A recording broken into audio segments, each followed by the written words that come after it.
time. You know, third time's a charm. So that's what you guys are going to help me do, find the charm. Okay. Cool. Why are you reinventing yourself?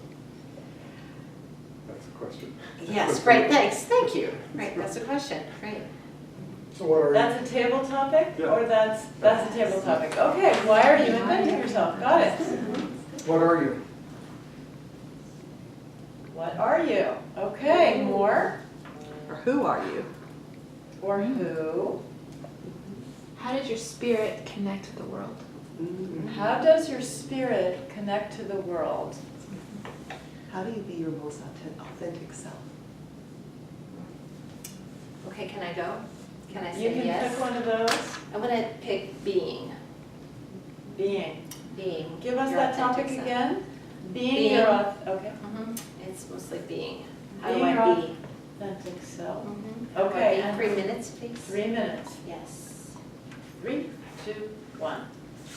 Great, so this idea of being or becoming, so it's this idea of who is this essence that is now being in this space, which is then drawing unto itself this comingness that is happening. And then, what the shit do we do with that? What happens when we start being this essence of who we are, and then we start noticing what is coming up in our life? Is that really clues to who I really am and what I'm about? That's when I started taking on a personal responsibility and honoring my life no matter what. So this beingness of who I am, then I live out of that because of what shows up in my life. So each one of you that show up in my life today is a gift of honoring me. I am honoring me by in tune honoring you, and honoring you, and honoring, and honoring, and honoring. And from that place then, it gets us back into that connection, to that lack of, that throwing out the separateness that gets us back to connection. Connection to myself, connection to someone else, connection to this heart and soul, which is all of us. So then this thing of being this authentic self, is that truly all that's really going on? Is just you guys are here so that I get to see something? And if you guys are here so that I get to see something, then let me embrace you in the fullness of who you are, so then I can become the fullness of who I am. And so from this part, I ask you to honor yourselves and become the fullness of who you are, because you are as beautiful as I am. Thank you. All right. Take a minute to fill out your sheet. We have more if anybody needs more. Thanks to Christy. You do.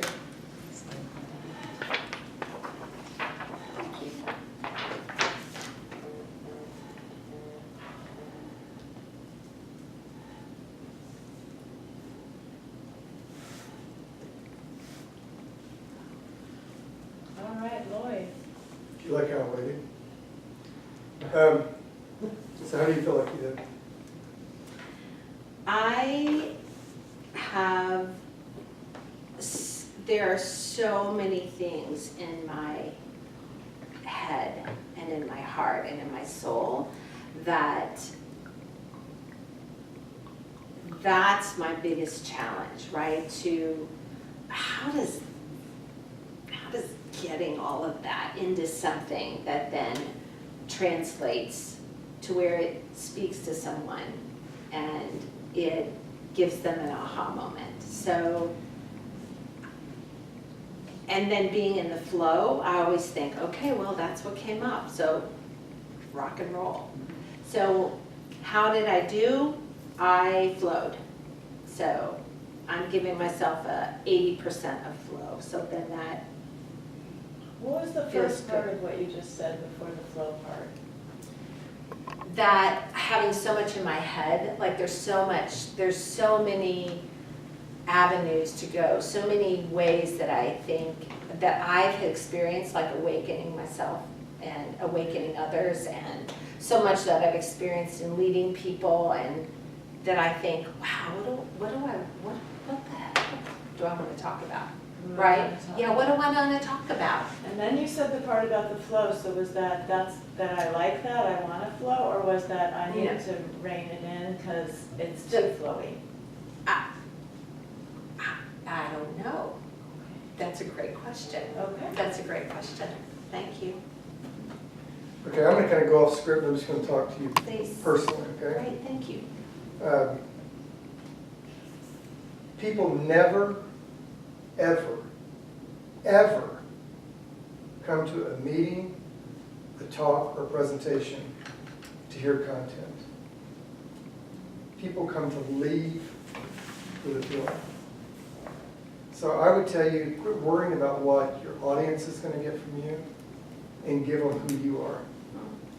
I gave an assignment out to people who came to First Friday last Friday. I sent them an email homework. And I said, for the next 24 hours, walk around with a notepad, which anybody knows me knows I always have a notepad and pen with me. And write down the topics, products, and people that you talk about over the next 24 hours. So you can get a focus of what your focus is. So what I heard is if I picture a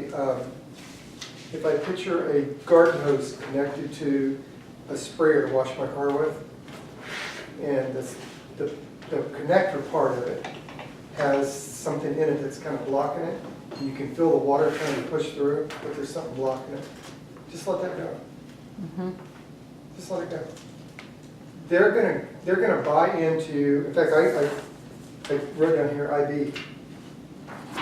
So people always, if you listen to what people are saying, not what they said, but what they're saying, people always talk about three things. They talk about the past, the present, and the future. They don't get mad at you for what you do. They get mad at you for how they feel. They just blame you for it. So just talk about your past, your present, and your future. If you're, there's an old saying in sales, and that's where managers hire people with potential. So I always tell managers, so you realize they haven't done anything, right? That's why it's called potential, right? Because if they'd done something, there wouldn't be potential. They'd already done it. You have a lifetime of experience already. What I hear you saying is that you're looking to open up your next chapter. And my guess is you already know what it is. My guess is you already know who you are and how you want to express it.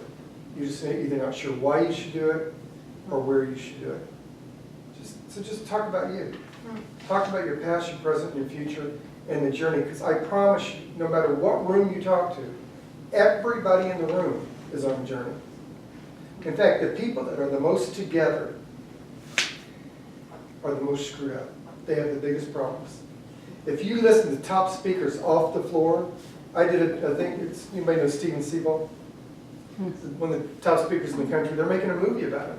And I talked to him off the floor a couple of weeks ago. There's so many screwed up things in everyone's life. And that's good. That's vulnerable. People like to know that they're normal. You have problems, they have problems, they're just normal. And you have a great story. You don't have 20 years at a place. You have 20 years of experience at a place. And that created in you a sense of who you were in that environment, right? And before that, you had a number of years in another environment.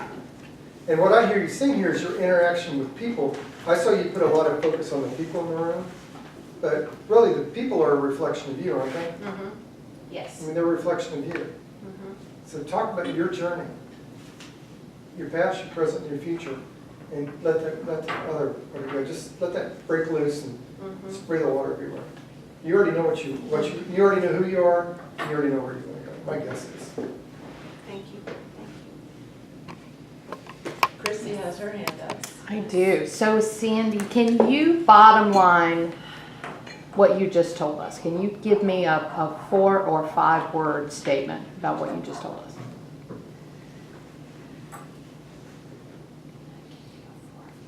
Statement about what I just told you. I just want, Spoke about. just bottom line it, just get it simple for me.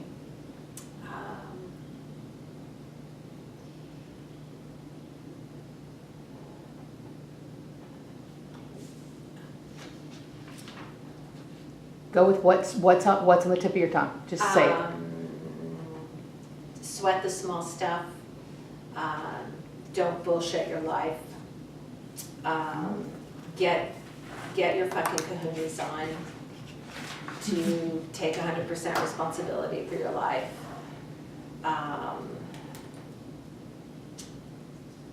Be grateful. Honor yourself no matter what.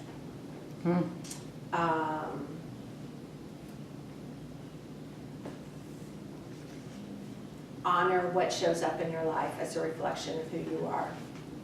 Okay. Yeah, if I can interject, what I like about what you just said wasn't anything that you said. You planted yourself, look at you. Yeah. Is she planted or is she planted?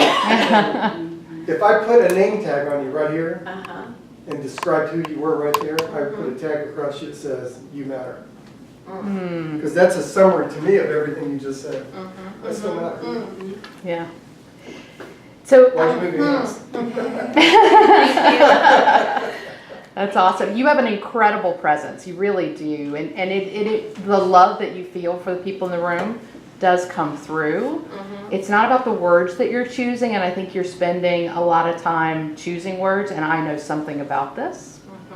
So I'll just offer you a perspective because I just went through this. I struggled like hell trying to find my speech for Showcase. Months and months and months and months. Melissa was part of a few hours of sessions trying to figure out exactly what the hell is it I really want to say. Doesn't mean that I don't add value. It doesn't mean I don't have a business that works, that I don't help people on a daily basis. I just had no freaking clue what I wanted to say. And it was because I was too worried about what I was saying and not what I felt for the people or wanted for the people who were going to hear it. It wasn't until Broncar sat us across from me and said, talk to me about your clients. Tell me what it is you feel for them when they have a breakthrough. When you really kind of have that moment of that, just like, oh my gosh, I was a catalyst to help them get through this point, that it just went, came out. And so it's because I was so in my head and not in my heart that I lost some of that. So that's part of the bottom lining is kind of what I was looking for from you is kind of there's a theme there, and you kind of pulled out a lot of catchphrases, but they felt a little bit like this is kind of cool to say. This is kind of cool to say here. And I'm a collector of catchphrases, so I know exactly what you're doing. Think about that, and if you're struggling with it, get a friend to do exactly that. Sit across from you and just ask you a lot of probing questions about the things that matter and record it. Don't write it down on a piece of paper because that takes you back up here. Just record it and just be real. Have lots of wine. I've had wine at Lori Kay, so I know. Have lots of wine and just see what comes out. You might be surprised. You record yourself after having the wine, or? We didn't record any of that. or the sake tasting it later. Yeah. So yeah. She's now regretting that. She's thinking there may have been some juicy things in there. There probably Other were. world. There were definitely some juicy things in there. You It's don't awesome. remember, you don't remember the recordings. Yeah. I have a question. Yes. Because at the beginning, when you introduced yourself, you said that you were in a place where you didn't know where to go next because you were retired. And that brought a lot of thoughts in my brain, thinking about how many millions of people are right now in the rat race to try to make it out there, working day in and day out. and then to end up, if they're lucky, at the position you are right now. Because many people won't even have the choice to retire. I know a lot of them. I am one of them. I don't see myself retiring anytime soon because I'm struggling financially, right? So when you think about all of the people that are out there that are a lot older than we are, that won't be able to retire, and you are in this blessed state of your life and saying, oh, what's next? I have all these doors open, so I can just be me. So what about being me since I'm 20 years old and have many retirements every month or every year, and instead of spending 40 years of slavery to end up where you are right now? Those are the thoughts that started coming into my brain, that could be just food for thought for the people too, if you want to do a speech on that, especially to younger crowd or people that are not retired. They're just working like dogs, and here you are. I mean, I'm looking at you and say, oh my God, I mean, she can do whatever she wants when she lives here. She doesn't have to work. She can do whatever. Well, oh, I'm thinking about me, what I'm going to do about me. I love me. Let's go to a movie. Let's go, I don't know, to a walk. Let's travel. All that free time that people are craving every single year. And they just feeling grateful because they have 2 weeks a year to do something. And hoping that when they're 60, they will have all this energy and the health to do the things they wanted to do when they were 20 or 30 or 40. So it's just something that just came to mind, because it's so important. I mean, I just admire you so much that you are right now in the spot. Other comments? Anybody else? Okay, Steve and then Catherine. Last week we had a conversation afterwards. Sandy, Yes, and yes. that was real, so think about just making your conversations like what Christy was saying, just making that your presentation. What you're about, like you were interested in me transforming my talks, and you made that, you allowed for something for me to consider just by having a conversation. So think about doing that with your audience. Yeah, that is what I would, whatever it is that I'm doing, would love to be able to do that for the audience. And I know, Lord, you talked a little bit about, don't worry about what to give them, but that moment when I see someone go, let you see it in their eyes go, like they're connecting to something in here. There's a difference between worrying about what you give them and structuring what you say for what they take away. Oh, okay. The takeaway is more Okay, important than okay. what you're giving them. Giving them. When you're okay. focused, or at least in my experience, when you're focused on what you're giving them, you're not natural. Okay. I mean, and that's the I difference see. between writing out a talk and then saying it verbatim and sharing who you are. Okay, great. So, Thank you. when you talk from your audience's point of view, they're always interested in what you're saying because you're talking from their point of view. Cool, thank you for that. Yes. Could you tell my wife that? When I get home, she's going to go, Can you repeat that? I think we're trash out, for God's sake. Not so much to focus on what you Structure. give them, but to focus on what they take What they take away. away. Not to focus so much on what Yeah, we you give talk, them. talk from an audience's point of view. If you talk from an audience, if I talk from Kristen's point of view, she'll always think I'm interesting, right? I always think you're interesting You talk with anyway. your wife then. Exactly. Well, but I don't know what interests her until she tells me. Like, what's an example of talking from the audience's point of view versus being worried about what you're going to give them? So I'll use your example. So I'm at my daughter's house 2 years ago, and I'm having chest pains, and I end up in the emergency room. And when I'm laying there in the emergency room, my kids are in the waiting room, and they hear that I died twice on the table and I had to be revived. It occurred to me when I was in the hospital afterwards that I spent 20 years trying to be an example to them. And what I didn't realize is that my relationship with them was the example I've been trying to set. So does anybody identify with that? So that's from your point of view. It's an event that happened to me. I shared an event that happened to me, but presented it from other people's point of view so that you could, Has something See to yourself in relate the pool. to. That is like what I hear you, my point of view from you is I'm not my work. right. I mean, I spent 20 years, and my identity was my work. then I wake up one day and all of a sudden, the person I've been for 20 years is not that person, because now I'm standing in my living room, or I'm standing in my bedroom, and I'm looking in the mirror and I'm going, okay, I'm not the COO, I'm Lloyd. And that's why my point to you was, you already know, you spent the last 20 years, it's like being in a meeting, and the boss is conducting the meeting, and you're sitting there thinking, why didn't you do this? This is ridiculous. Right? Have you been there before? Oh, yes. And then you get to be the boss, right? You get promoted, you're the boss, and now you're the one everyone's sitting in the room going, what the hell's the matter with her? What did you? Yes. Can I add on to your comments, sir? I know time escapes us, but this happened to me when I gave a speech. And I gave a speech, and I'm like, I'm going to launch my career about speaking about the latest science, about bariatric medicine, about people losing weight. We got poop popsicles now. You'll be able to change your fecal flora and lose weight just by sucking this popsicle. It's going to be great. I'm going to tell them everything that's going on in the literature. So I gave a speech on sugar, about the pros, believe it or not, there's some pros and cons of sugar. And I had my data, I talked about this, I talked about how it's in our food, I talked about how you can recognize it chemically when you look at your food labels. And people appreciated the information, but and I was like, oh, good talk, good talk. They came back to me and they said, you know what, this is 2 months later. I'm still remembering what you said, and I'm upset with you. Because now I can't have anything sweet. And I'm upset because you ruined it. You ruined my life. And it's like, really, chick?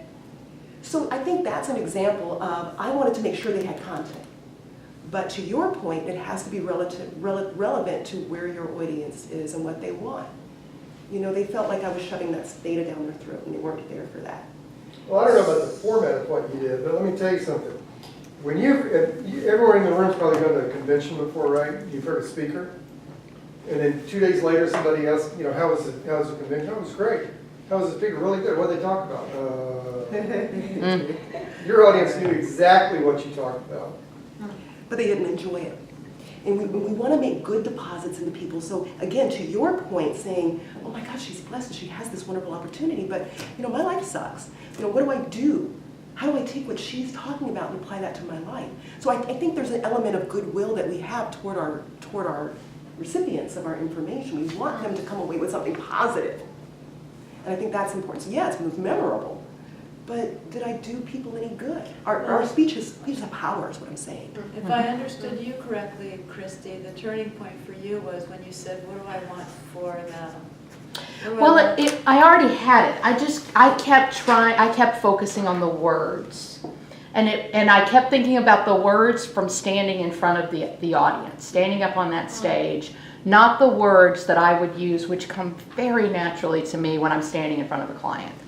That was the turning point for me, is it was connecting that emotion, and I think that's a little bit of what you're connecting to as well, is that it's okay for them to be a little pissed off. Sometimes a speech is designed to kind of spur you on to something different, and that change can piss you off. Yeah, right? It just is part of it. I was going to say this, but you brought it up.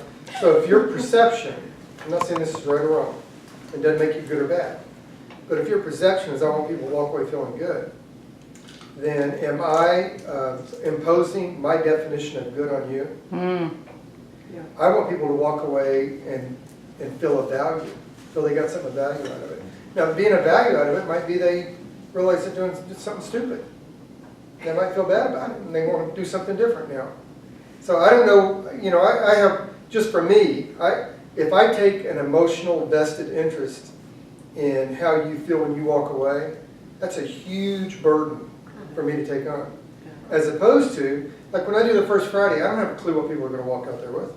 I just want to make sure that the content is engaging enough that people find something of value in their experience of coming.